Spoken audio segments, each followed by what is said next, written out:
Praise the lord. ప్రియమైన సహోదరులందరికీ mirror of Christ తరపు నుంచి శుభాలు. ప్రియమైనటువంటి వాళ్ళారా, మీరంతా బాగున్నారని, అలాగే ప్రతిరోజు డైలీ వాగ్దానం ద్వారా ఆదరించబడుతూ ఉన్నారని విశ్వసిస్తూ ఉన్నాము.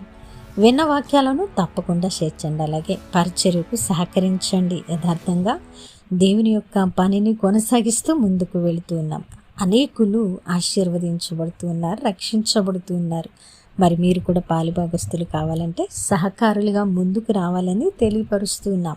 ఈరోజు దేవుడు మనతో మాట్లాడుతున్న బలమైన మాటలను బట్టి ఆదరించబడదాం. యెషయా గ్రంథము 41వ అధ్యాయము 10వ వచనం.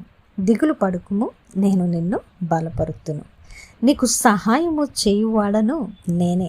దేవుని నామానికి మహిమ, ఘనత, ప్రభావములు చెల్లిస్తూ ఉన్నాను. ప్రియ సహోదరుడా, ఒకవేళ ఈరోజు నాకు ఎవరు సహాయం చేస్తారు, నన్ను ఎవరు బలపరుస్తారు, నా యొక్క ఈ బలహీనత పరిస్థితుల్లో నాకు బలము ఎలా వస్తుంది అనేటువంటి హృదయ వేదనతో కృంగిన స్థితిలో దిగులు పడి మరి బాధ వేదనలతో దిక్కుతోచక ఒకవేళ మూలన కూర్చొని ఉన్నావేమో, మరి చింతిస్తూ ఉన్నావేమో, కన్నీరు విడ్చుచు ఆలోచిస్తూ ఉన్నావేమో. అయితే ప్రియ సహోదరుడా, శుభ వాగ్దానం. దేవుడు నీ మనస్సును ఎరిగారు, నీ హృదయాన్ని చూశారు. బాధపడుతూ దిగులు పడుతూ అలసిపోయిన నీ మనస్సును ఆయన ఆదరించడానికి ఇష్టపడి ఈరోజు ఈ వాగ్దానము ద్వారా నీతో మాట్లాడుతూ ఉన్నారు. ఏంటో తెలుసా? ప్రియమైనటువంటి బిడ్డ, దిగులు పడవద్దు, నేను నిన్ను బలపరుస్తాను, నిన్ను బలపరిచే దేవుడను నేను కదా అంటూ మరొక బలమైన వాగ్దానాన్ని ఇస్తూ ఉన్నారండి. అదేంటంటే, నీకు సహాయము చేయువాడను నేనే. ఎంత మంచి మాట అండి.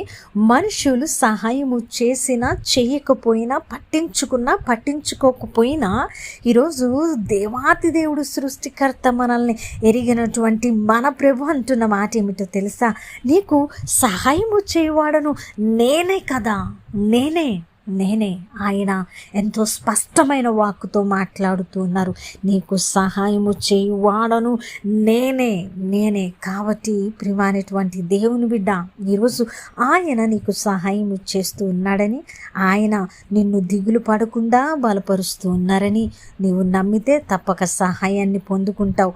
మరి మన సహాయము ఆయన ఉన్నప్పుడు, మన కొండ కోట ఆశ్రయదుర్గము ఆయన ఉన్నప్పుడు మనము ఏ విషయంలో కూడా దిగులు చెందవలసిన అవసరము లేదని ఈరోజు ఈ యొక్క వాగ్దానము ద్వారా దేవుడు మనతో మాట్లాడి మన హృదయాలను బలపరుస్తున్నారు. కాబట్టి ప్రియ సహోదరుడా, బలము పొందుకొని ఆయన సహాయమును పొందుకునేంతవరకు ఆయన తట్టు చేతులెత్తి ఆయనను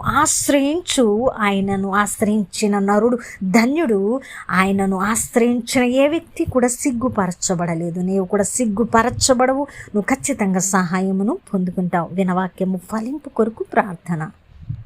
పరిశుద్ధుడా, ప్రేమ కలిగిన తండ్రి, అద్భుతమైన వాక్కు చేత మాతో మాట్లాడారు. అవునయ్య, ఈరోజు దిగులుతో ఉన్నాను, బలహీనత స్థితిలో ఉన్నాను, నాకు సహాయం ఎవరు చేస్తారని ఆలోచన చేస్తూ ఉన్నాను ప్రవ్వా. అయితే నీవే నా సహాయం అని మరొక్క మారు బయలుపరచి విశ్వాసములో నిలబెట్టినందుకు వందనాలు తండ్రి. నీవు నన్ను బలపరుస్తావని నమ్ముతున్నాను, సహాయాన్ని అందిస్తావని నేను నిరీక్షిస్తున్నాను ప్రవ్వా అని వాగ్దానాన్ని ఎవరైతే స్వాతంత్రించుకోవడానికి ఇష్టపడ్డారో వారి పట్ల వాగ్దానాన్ని నెరవేర్చమని ప్రభువా, అలాగే పరిచర్యకు సహకరిస్తున్న ప్రతి కుటుంబాన్ని దీవించి ఆశీర్వదించమని చేసిన ప్రార్థనకు జవాబిచ్చారని నమ్ముతూ ప్రార్థన నజరేయుడైన యేసుక్రీస్తు నామమున సమర్పించడానికి వేడుకుంటున్నాము తండ్రి, ఆమేన్.